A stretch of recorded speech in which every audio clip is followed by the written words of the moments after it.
Japan, এই নামটা শুনলেই আমাদের মনে হয় যে এমন কোনো একটা দেশের কথা বলা হচ্ছে যেটা আমাদের থেকে 50 বছর এগিয়ে। সেটা হতে পারে অর্থনৈতিক দিক থেকে, সেটা হতে পারে তাদের টেকনোলজির দিক থেকে, এবং সেটা হতে পারে সেখানের মানুষের স্বাচ্ছন্দ্যের দিক থেকে।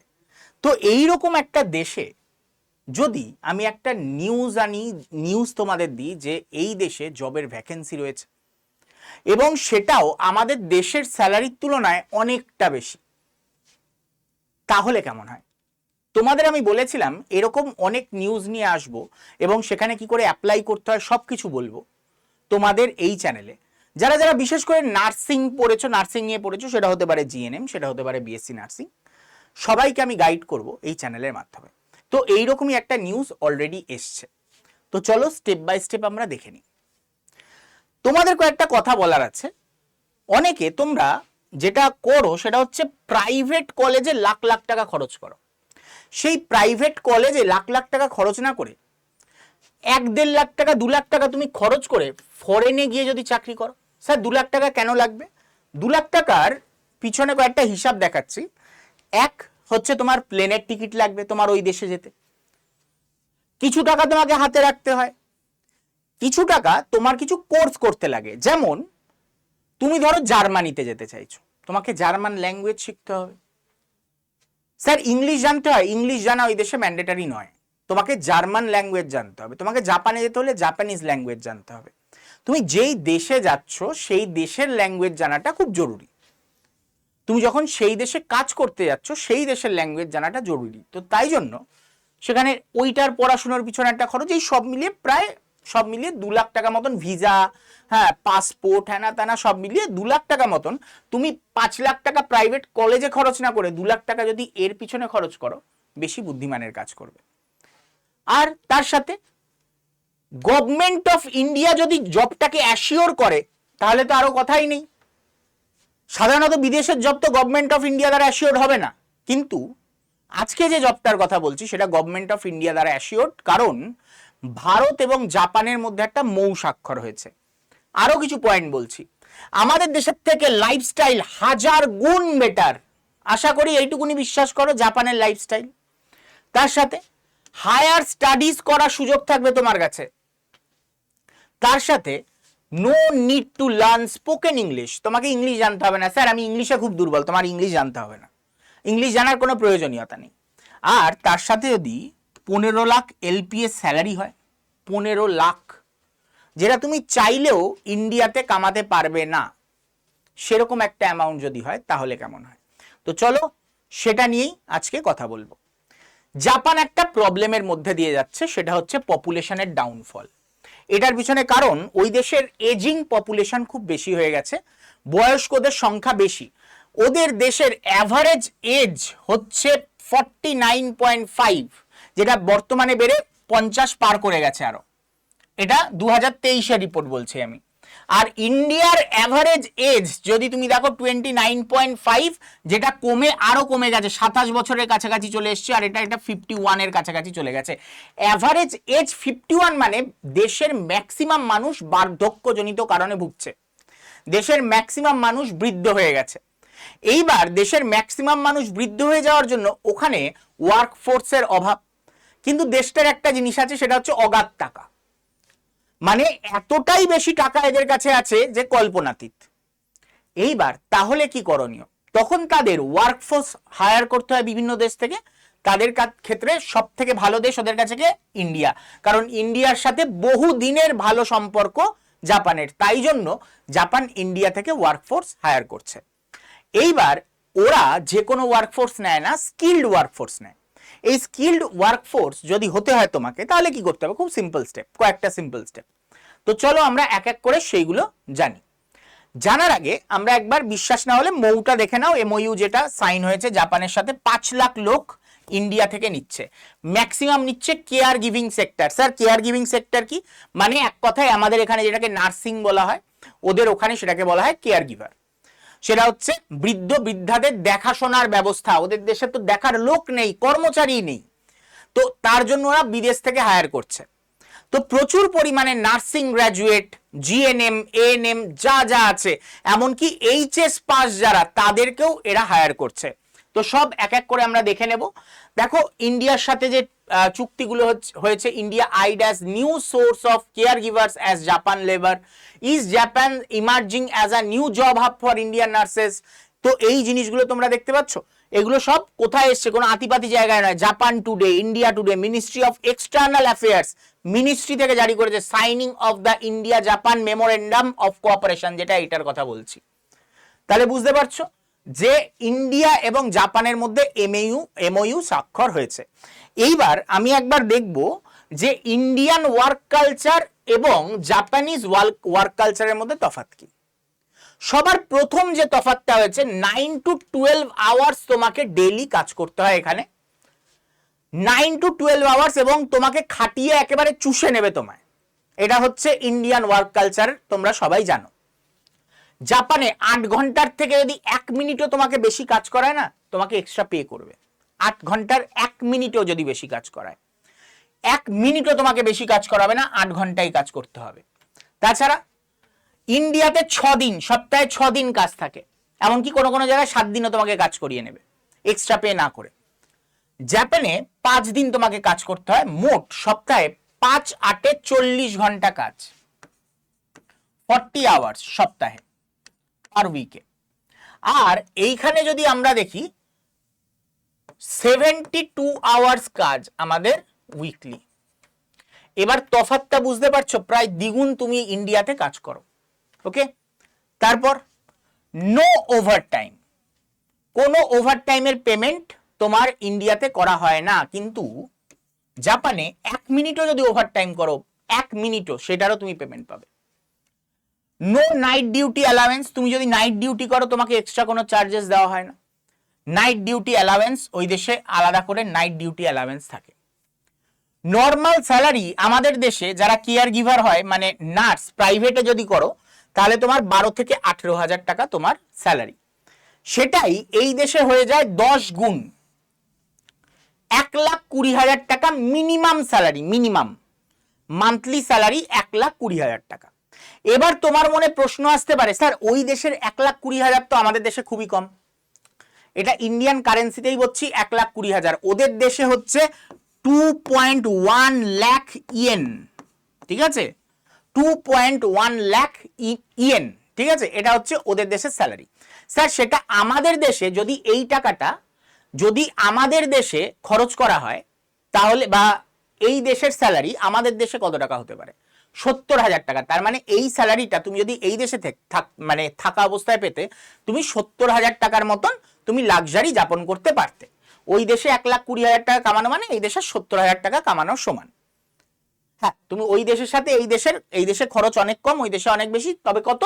1,20,000 হলে এই দেশে সেটা 70,000, খুব বেশি তফাৎ নয় জাপানে। ওকে, এইবার চলে আসছি কেরিয়ার গ্রোথ। ইন্ডিয়ান ওয়ার্ক কালচারে তুমি কেরিয়ার গ্রোথ পাবে না, যেখানে ঢুকবে ওখানেই শেষ হয়ে যাবে ম্যাক্সিমাম ক্ষেত্রে, সরকারি যদি না হয়, যদি গভর্নমেন্টে না পাও তো। আর এখানে ইনক্রিমেন্ট মোর দ্যান 15% হয় জাপানে, প্রত্যেক বছর 15% হারে তোমার স্যালারি ইনক্রিজ হয়। তাহলে মোটামুটি তোমার এখানে প্রায় প্রত্যেক বছর 20,000 25,000 এরকম ভাবে স্যালারি ইনক্রিজ হতে থাকবে প্রত্যেক বছরে, ঠিক আছে। এছাড়া তুমি 3 বছর যখন এই জব করে নেবে, তখন তোমাকে একটা এক্সাম নেওয়া হয়, তুমি চাইলে দিতে পারো, সেটা হচ্ছে ন্যাশনাল কেয়ার গিভার এক্সাম। এই এক্সামটা দিলে তুমি ওই দেশের পার্মানেন্ট রেসিডেন্ট হিসাবে, মানে ওই দেশের সিটিজেন হিসাবে তুমি থাকতে পারবে। তুমি একজন জাপানিজ সিটিজেন হয়ে তুমি থাকতে পারবে, এবং তোমার ফ্যামিলিকে সেখানে তুমি নিয়ে চলে যেতে পারবে, তোমার ফ্যামিলিও সেই অনুযায়ী ভিসা অ্যান্ড অল সবকিছু পেয়ে যাবে। তুমি ওখানে তবে থেকে তোমার ওখানে রেসিডেন্ট হয়ে গেলে তুমি তোমার স্পাউস, তোমার বাচ্চা, তোমার ফ্যামিলি তাদেরকে নিয়ে যেতে পারবে, তারাও ওখানের সব সিটিজেনশিপ পেয়ে যাবে। এইবার আসছি ওভারওয়ার্ক কালচার আমাদের এখানে, আন্ডারপেড, ওভারওয়ার্ক, আন্ডারপেড। ওখানের এটাই হচ্ছে সব থেকে বড় গুরুত্ব, রেসপেক্টফুল লাইফ, তোমাকে সবাই সম্মান করবে যদি এই সেক্টরে তুমি থাকো। এইটা হচ্ছে তফাৎ ওখানের আর এখানের লাইফস্টাইলের। এইবার আসছি তোমাদের কি কি লাগে, কি কি লাগে না এইগুলোর ব্যাপারে। কোয়ালিফিকেশন কি? এজ লাগবে 27 বছর হলে প্রেফারেবল, খুব ভালো হয়, কিন্তু ওই দেশে এতটাই চাহিদা যে আমাদের দেশ থেকে যদি পাঠাতে হয় 27 বছরে খুব কম পাওয়া যাবে, 30 বছর অবধি, তাই জন্য এক্সটেন্ড করা হয়েছে। কিন্তু স্পেশাল পয়েন্ট হচ্ছে অনলি ফর ওমেন। এখন যে ভ্যাকেন্সিটা আছে অনলি ফর ওমেন, মেয়েদের জন্য। মেয়েদের জন্য ভ্যাকেন্সি রয়েছে, ছেলেদের আপাতত নেই। এই চ্যানেলে জাপান কেন, জাপান, জার্মানি, যে কোনো জায়গায় নার্সিং বলো, বিটেক বলো, সবার জন্য কিন্তু গাইডেন্স আসবে। সবার চাকরির মানে কোনো দেশে বিদেশে চাকরি করতে যেতে চাও, তাদের সবার গাইডেন্স আমি এই চ্যানেলে প্রোভাইড করব। তো এই চ্যানেলটাকে সবার আগে সাবস্ক্রাইব করে রেখো। আমি সবাইকে একটাই কথা বলবো, চ্যানেলটাকে সাবস্ক্রাইব করে নাও। এইটা হতে পারে তোমার প্রয়োজন নয়, তুমি একজন মেন, তুমি ওমেনদেরটা দেখে কি করবে, তবে দেখে নাও কি কি লাগে। মেন এবং ওমেন বোথের ক্ষেত্রে সমান। এখন ওমেনদের ভ্যাকেন্সি এসছে, পরে মেনদেরও আসবে, তখন মেনদেরটাও বানিয়ে দেবো। তো তাই জন্য আপাতত দেখে নাও তোমরা কি কি লাগছে, সেই অনুযায়ী আমরা স্টেপ বাই স্টেপ এগোবো। ঠিক আছে, চ্যানেলটাকে সাবস্ক্রাইব করে নাও। আচ্ছা, 27 বছর হচ্ছে প্রেফারেবল, মানে তুমি যদি 27 বছরের মধ্যে হও এখনই নিয়ে নেবে, এবং 30 বছর অবধি অ্যাকসেপ্টেবল। ওরা একটু ওয়েট করবে, দেখবে যে 27 বছরে পাচ্ছে কি পাচ্ছে না, যদি না পায় তখন 30 বছর অবধি ওরা নিয়ে নেবে। এইচএস পাস, তোমাকে এইচএস পাস হলে তুমি কি যেতে পারবে? হ্যাঁ যেতে পারবে। আবার ওই প্রেফারেবল হচ্ছে কি, সায়েন্স ব্যাকগ্রাউন্ড প্রেফারেবল। যদি সায়েন্স ব্যাকগ্রাউন্ড নাও থাকে, তুমি যদি আর্টস ব্যাকগ্রাউন্ড হও বা কমার্স ব্যাকগ্রাউন্ড হও, তাতেও তুমি যেতে পারো। তোমাকে একটা জাস্ট ট্রেনিং করিয়ে নেবে, ছোট্ট বলে দিচ্ছি সেটার ব্যাপারেও। 60 মার্কসের তোমার 60% মার্কস থাকা প্রেফারেবল, না থাকলেও চলবে, কিন্তু প্রেফারেবল 60% মার্কস থাকলে এইচএসে ভালো হয়। এরপরে চলে আসছি গ্র্যাজুয়েট এবং পোস্ট গ্র্যাজুয়েট। গ্র্যাজুয়েট এবং পোস্ট গ্র্যাজুয়েট তাদের কি অ্যাকসেপ্টেবল? হ্যাঁ অ্যাকসেপ্টেবল, তারাও যেতে পারবে। কিন্তু সব থেকে বেশি প্রেফারেবল কারা, কাদেরকে চাইছে, সেটা আমি এখানে ওপেনলি লিখে দিয়েছি। নার্সিং স্টুডেন্ট যারা এএনএম, জিএনএম, বিএসসি নার্সিং, এরা হচ্ছে মোস্ট প্রেফারেবল। এদেরকে রিক্রুটমেন্ট কিভাবে হবে? Fast track route. তাদের রিক্রুটমেন্ট হবে কি? ফাস্ট ট্র্যাক রুটের মাধ্যমে। মানে এদেরকে ট্রেনিং দেওয়া, হ্যানা ত্যানা অনেক কিছু ব্যাপার আছে, এদেরকে কিচ্ছু নেই, এরা তো সব জানে। তো এদেরকে ফাস্ট ট্র্যাক রুটের মাধ্যমে তাকে কি করবে? রিক্রুট করবে। ঠিক আছে, আর কি এক্সপিরিয়েন্স কি চেয়েছে? ফ্রেশার্স। তবে এক্সপিরিয়েন্স থাকলে ভালো, আরো তোমার কোয়ালিফিকেশন বেড়ে গেল, তোমাকে আরো তাড়াতাড়ি তারা রিক্রুট করে নেবে, আরো বেশি স্যালারি দেবে। তো ফ্রেশার্স হলেই চলবে। তুমি ফ্রেশার্স হও, তুমি পাস করেছো, জিএনএম বলো, বিএসসি নার্সিং বলো, মুভ। এবার কি কি ডকুমেন্টস তোমার লাগবে এটার জন্য? খুব সিম্পল ডকুমেন্টস। ভিসা এখন নয়, ভিসা তোমার কিছু জিনিসের বাদে হবে। ভিসা আগে তোমার লাগবে পাসপোর্ট।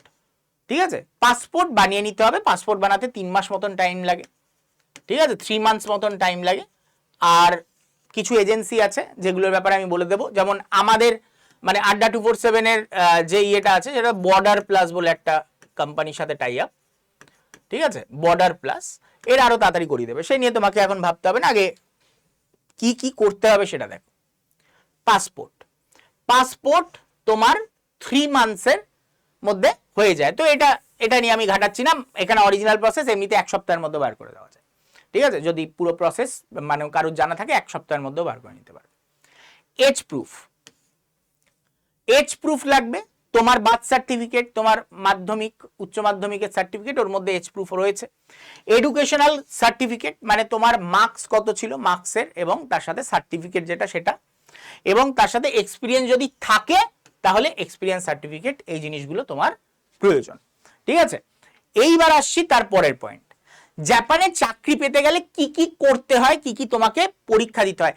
যে কোনো বিদেশে যেতে গেলে তোমাকে একটা পরীক্ষার মধ্যে দিয়ে যেতে হয়। সেই পরীক্ষাটা কি, সেইটার ব্যাপারে তোমাদের একবার স্টেপ বাই স্টেপ বলে দিচ্ছি। দেখো পরীক্ষাটা কি, এই সব কিছুর ব্যাপারে তোমাদের আড্ডা 247 পুরো ফ্রিতে গাইড করে দেবে, কোনো টাকা লাগবে না। তুমি খালি একটা জিনিস আমি লাস্টে বলে দেবো, সেটা করে নেবে, তাহলেই হবে। আচ্ছা, অ্যাপটিটিউড টেস্ট হয় সিলেকশনের জন্য। এই অ্যাপটিটিউড টেস্ট কিরকম? একেবারে আমাদের নর্মাল অ্যাপটিটিউডে কি হয়, কিছু ম্যাথস থাকে, কিছু জিকের কোয়েশ্চেন থাকে বেসিক, সেইগুলোর একটা পরীক্ষা হয়। ঠিক আছে, এই পরীক্ষাটা quick screening to confirm fit, border plus reviews your profile. Border plus বলে একটা সংস্থা আছে, এরা তোমার প্রোফাইল রিভিউ করবে, এবং তারপরে অ্যাপটিটিউড টেস্ট এবং শর্ট লিস্টেড কোয়ালিফাইড ক্যান্ডিডেটসদের নেক্সট স্টেপ, সেকেন্ড স্টেপে নিয়ে যাবে। ঠিক আছে, বর্ডার প্লাস এটাকে কন্ডাক্ট করায়, বর্ডার প্লাসই তোমার সমস্ত ব্যবস্থা করে দেবে। ঠিক আছে, এই যে টাই আপ হয়েছে যে ইন্ডিয়ার সাথে, এরকম কিছু সংস্থা তারা এগুলোর সব ব্যবস্থা করে দিচ্ছে। তোমাকে এই মানে পুরো প্রসেস বলে দেওয়ার জন্য আমাদের একজন মানে গাইড করার জন্য তোমাদের একজন থাকবে, ঠিক আছে। আচ্ছা, আমাদের তরফ থেকে থাকবে একজন। এবার চলে আসি সেকেন্ড স্টেপ। 6 মাসের একটা ট্রেনিং হবে, যেটা হচ্ছে ল্যাঙ্গুয়েজ ট্রেনিং, ঠিক আছে। 6 মাসের একটা ল্যাঙ্গুয়েজ ট্রেনিং হয়। এই 6 মাসের ল্যাঙ্গুয়েজ ট্রেনিং এবং কেয়ার গিভার স্কিল, তুমি যে কারো সেবা শুশ্রূষা করবে জাপানে কিভাবে করতে হয়, আমাদের দেশে আলাদা পদ্ধতি কিছু, জাপানের আলাদা পদ্ধতি, জাপানের কিছু ইনস্ট্রুমেন্ট আলাদা, জাপানের কিছু ব্যবস্থাপনা আলাদা, তো সেইগুলো সব তোমাকে ট্রেনিং দেবে। একটা 6 মাসের ল্যাঙ্গুয়েজ ট্রেনিং, যেটা জাপানিজ ল্যাঙ্গুয়েজের একটা ট্রেনিং হবে। হ্যাঁ, N5 to N3 সার্টিফিকেট তোমাদের প্রোভাইড করা হবে। Japanese standard care giving skills তোমাকে এখানে শেখানো হবে। ইন্টারভিউ প্রিপারেশন এখানে দেওয়া হবে সম্পূর্ণটা, ঠিক আছে। নেটিভ ট্রেনার থাকবে, মানে জাপানিজ ট্রেনার তোমাদের ট্রেন করবে, এবং এই সার্টিফিকেট, এই যে এটা করার পর যে সার্টিফিকেট পাবে সেটারও কিন্তু বিশাল ভ্যালু রয়েছে। তারপরে থার্ড স্টেপ, এবার তোমাকে জাপানে উড়ে যেতে হবে।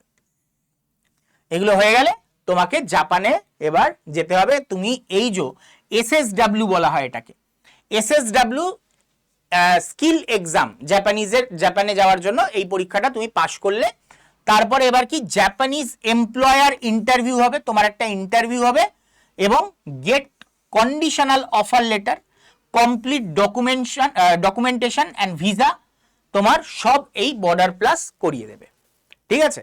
এই প্রসেসে তোমার মোট কত খরচ হবে? তোমার মোট 2 লাখ টাকার কাছাকাছি খরচ হবে।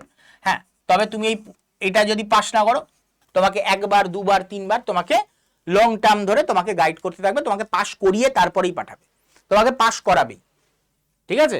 তোমাকে পরীক্ষায় বারবার বসাবে, তোমাকে বারবার বসাবে পরীক্ষায়, ঠিক আছে। তো তোমার পাস করার সম্ভাবনা 100%। ক্লিয়ার? এইবার আসছি তোমাদের কি কি শেখাবে একবার দেখে নাও। প্রথম অনলাইন 2 উইকের ক্লাস হবে, তারপরে তোমাকে যেতে হবে পুনে, সেখানে গিয়ে তোমার মানে 2 মাস অবধি তোমার ল্যাঙ্গুয়েজ ট্রেনিং হবে N5, তারপরে N4, এই সব ট্রেনিংগুলো হবে, এবং 4 থেকে 6 মাস, চতুর্থ থেকে ষষ্ঠ মাসে তোমার কেয়ার গিভার স্কিলস প্রিপারেশন তোমাকে দেবে। তোমাকে আগে ল্যাঙ্গুয়েজ গ্রুপ পাস করাবে, আর জাপানিজ ল্যাঙ্গুয়েজ শেখা ইজি, কোনো কঠিন কিচ্ছু নয়। তোমার মাথায় রাখবে একটা জিনিস, ইংলিশের ক্ষেত্রে কি হয়, আমরা ঘাবড়ে যাই, কারণ আমার পাশের জন ইংলিশ জানে, আমাদের এটা মনে হয় আমাদের পাশের জন ইংলিশ জানে। জাপানিজ যখন শিখতে যাবে তুমিও জিরো, যে শিখছে সেও জিরো, তোমার সাথে যারা যারা বসে আছে সবাই জিরো। এবং N4 মানে খুব বেসিক জাপানিজ, বেসিক মানে কিভাবে কাউকে স্বাগতম জানাবে, হ্যাঁ, কিভাবে কাউকে নমস্কার বলবে, কিভাবে কাউকে কোনো কিছু অফার করবে, এই টাইপের জিনিস যেগুলো, সেগুলো শেখানো হয় এবং খুব ইজিলি সবাই শিখে যায়। যেটা আমি বললাম, মোট খরচ মাথায় রাখবে 2 লাখ প্লাস GST খরচ। এটা তুমি প্রাইভেট কলেজে পড়ার থেকে তুমি যদি এখানে দাও তুমি জব পাচ্ছ, এটাই হচ্ছে তফাৎ, ঠিক আছে। এখানে দেখো, pay upfront to secure your মানে স্পট, তোমাকে 10,000 টাকা দিয়ে এবং plus GST, which is approximately 11,800 টাকার কাছাকাছি পড়বে। হ্যাঁ, তো যাই হোক, তোমাকে এটা দিয়ে স্পট সিকিউর করতে হবে এবং তোমার ট্রেনিং স্টার্ট হবে। বিফোর অফলাইন ট্রেনিং বিগিনস, মানে যখন তোমাকে পুনে গিয়ে যে ট্রেনিংটা হবে সেটাতে তোমাকে 1,90,000 টাকা উইথ GST পেমেন্ট করতে হবে। এইবার ম্যাটারটা হচ্ছে, স্যার আমি পাস করলাম না, কি হবে? তোমার টাকা ফেরত, ঠিক আছে, তুমি টাকা ফেরত পেয়ে যাবে, এবং একটা সার্টিফিকেট, তোমার এই ক্ষেত্রে কিন্তু সার্টিফিকেটও প্রোভাইড করা হবে, ঠিক আছে। এইবার স্যার আমি তো এই টাকা তো এখানে দিয়ে দিলাম, এবার আমি যে বিদেশে যাব সেইটার টাকা কোথা থেকে দেবো? কোনো টাকা লাগবে না, তোমাকে একেবারে ভিসা, ফ্লাইট, ডকুমেন্টেশন সবকিছু ওই বর্ডার প্লাসের দায়িত্ব, সবকিছু বর্ডার প্লাসের দায়িত্ব, তোমাকে আর কিচ্ছু দিতে হবে না। তুমি এইটা পড়াশোনার জন্য লোন কত টাকা পাবে? 1,80,000 টাকা অবধি লোনও পেয়ে যাবে। স্যার কত টাকা আমাকে পে করতে হবে লোনের জন্য? সে তোমাকে ভাবতে হবে না, তুমি যখন বিদেশে চলে যাবে তোমার স্যালারি থেকে তোমার একটা অ্যামাউন্ট কেটে নেওয়া হবে। Repayments begins only after placement in Japan, তখনই তোমাকে রিপেমেন্ট করতে হবে যদি তুমি জব পাও, না হলে কোনো টাকা দিতে হবে না। তো আমি বলবো কেউ গ্যাটের টাকা খরচ করে এটা পড়বে না। আমি আবারও বলছি, নিজের পকেট থেকে টাকা দিয়ে পড়লাম, পড়ার কোনো প্রয়োজন নেই, পুরোটা লোন করবে, ঠিক আছে। 1,80,000 টাকা লোন করবে। কেন বলছি? তুমি যদি চাকরি না পাও, কোনো কারণে তুমি কোনো স্টেপ ক্লিয়ার করলে না, তুমি চাকরি না পাও, তোমার টাকা দিতে হবে না, তোমাকে লোন পেমেন্ট করতে হবে না। লোন পেমেন্ট তখনই করতে হবে যখন তোমার রিক্রুটমেন্ট হয়ে গেছে জাপানে, তুমি চাকরি পেয়ে গেছো, তখন গিয়ে সেখান থেকে তোমার লোন স্যাংশন হবে, সেখান থেকে তোমার লোন স্টার্ট হবে। ঠিক আছে, ক্লিয়ার, বোঝাতে পারলাম? তো এই যে এরা নিজের পকেট থেকে যে টাকাটা দেবে, তোমাকে পাস করানোর দায়িত্ব ওদেরই, তার জন্য, নাহলে তো তোমাকে ওই টাকা তো ফেরত দিয়ে দিতে হবে, তাই না? তো তাই জন্য মাথায় রাখবে, আমি আবারও বলছি, কেউ নিজের টাকা খরচ করে পড়বে না, সবাই লোন করিয়ে নেবে। ঠিক আছে, এবং খুব কম হয় ওখানে লোনের, যে জাপান অনুযায়ী তো লোনটা ওই স্যাংশন হয়, তো ওখানে খুব কম হয়, তোমার মোটামুটি 8 থেকে 9 মাসে পুরো লোন মানে কভার হয়ে যাবে, 8 to 9 মান্থস। ঠিক আছে, এবং তুমি তার সাথে স্যালারিও পেতে থাকবে 8 to 9 মান্থস। ঠিক আছে, এইবার তোমাদের কিছু ফ্রিকোয়েন্ট কোয়েশ্চেনের আমি অ্যান্সার দিচ্ছি, যেমন is this government approve job? 100% government approve job এটা, কারণ গভর্নমেন্টের সাথে মৌ স্বাক্ষর হয়েছে। আরেকটা কি, how much will I save in hand? তো ওই দেশে যদি থাকো, খুব লাক্সারিয়াস ভাবে যদি থাকো, মানে এই টাকা ওড়াচ্ছ সেই টাকা ওড়াচ্ছ, তোমার 80,000 টাকা খরচ হবে, 1,20,000 মধ্যে থেকে 80,000 টাকা খরচ হবে খুব লাক্সারিয়াস ভাবে থাকলে। ঠিক আছে, খুব লাক্সারি মানে টাকা ওড়াচ্ছ, 40,000 টাকা তুমি বাড়িতে পৌঁছাতে পারছো। ঠিক আছে, এবার যদি নর্মাল যেরকম তুমি বাড়িতে থাকো, ওরকম যদি তোমার নর্মাল লাইফস্টাইল হয়, তুমি নর্মাল খাওয়া দাওয়া করো, তুমি কোনো পার্টি সাটি করো না, হ্যাঁ, তুমি বাড়িতে নর্মাল থাকো, তুমি নর্মাল ভাবে লাইফস্টাইল, তাহলে তোমার খুব বেশি হলে 50 থেকে 60,000 টাকা, তাও খুব ভালোভাবে থাকলে তোমার খরচ হবে, খুব ভালোভাবে। ঠিক আছে, আর এটা তোমার ফার্স্ট ইয়ারের স্যালারি কিন্তু 1.2 লাখ, তারপরে আরো বেশি। ঠিক আছে, do I need Japanese before applying? তোমাকে অ্যাপ্লাই করার আগে জাপানিজ জানতে হবে না, কোনো প্রয়োজন নেই জাপানিজ জানার, তোমাকে শিখিয়ে নেবে। ঠিক আছে, আর কি, আর লোনস অ্যাভেলেবেল? ওই যে বললাম, লো নেই করাবে, লোনস অ্যাভেলেবেল নয়, লো নেই করাবে, এই টাকাটা লো নেই করাবে, যে 20,000 টাকা খালি নিজের পকেট থেকে দিতে হচ্ছে ওটাই দেবে, বাদ বাকিটা লো নেই করাবে। What if I fail the exam? যদি ফেল করে যাই কি হবে?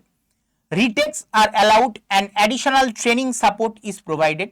You won't fly out until you have cleared the exam. তোমাকে পরীক্ষা পাস না করলে তুমি যেতে পারবে না জাপান। তো তোমাকে পাস করানোর জন্য তোমাকে যতবার ইচ্ছা তুমি পরীক্ষা দিতে পারো, যতবার ইচ্ছা তুমি প্রিপারেশন নিতে পারো এর মধ্যেই। আর কি, is Japan safe for women? একটাই কথা বলবো, এটা আমার পড়ারও দরকার নেই, পৃথিবীর সবথেকে সেফেস্ট কান্ট্রি বলা হয় জাপানকে, পৃথিবীর সব থেকে সেফেস্ট কান্ট্রি। তাহলে আশা করি তোমরা স্যাটিসফাইড আমাদের অ্যান্সারে। এবার তোমাদের বলার গুগল ফর্ম। তোমাদের এই ভিডিও ডেসক্রিপশন বক্সে এবং পিন কমেন্টের ফার্স্ট কমেন্টে একটা গুগল ফর্ম পিন করে রাখা হয়েছে। যারা যারা, যে মেয়েরা ইন্টারেস্টেড, হতে পারে কারুর গার্জিয়ান দেখছে, কিন্তু আপনার মেয়ে যদি ইন্টারেস্টেড হয়, আপনার মেয়ে নাম, ফোন নাম্বার, যা যা ডিটেলস ওখানে চেয়েছে আপনার মেয়ের হিসাবে আপনি ভরে দেবেন। আমাদের এন থেকে পুরো ধরে গাইড করে দেওয়া হবে যে কিভাবে কি করতে হবে। ঠিক আছে, আপনাদের কাজ হচ্ছে কি, এই গুগল ফর্মটা খালি ভরে দেওয়া, ওই গুগল ফর্মে যা যা ডিটেলস চেয়েছে সেটা আপনারা ভরে দেবেন, তাহলেই হয়ে যাবে। আশা করি আপনাদের বোঝাতে পেরেছি। আর আগামী দিনে এরকম অনেক ভ্যাকেন্সির কথা আপনাদের কাছে নিয়ে আসবো, তার জন্য চ্যানেলটা সাবস্ক্রাইব করে রাখবেন, যাতে এই চ্যানেলে আগামী দিনে যে ভিডিওগুলো আসবে সেগুলো যাতে দেখতে পাওয়া যায়। আর ভিডিওটা যদি ইনফরমেটিভ লেগে থাকে অবশ্যই লাইক করে দেবেন বা লাইক করে দিও, আর চ্যানেলটা সাবস্ক্রাইব করে নিও। মনের মধ্যে যদি কোনো প্রশ্ন থাকে কমেন্ট বক্সে জানাতে পারো। ওকে, তো চলো আজকের মতো টাটা, গুড বাই অ্যান্ড বিদায়।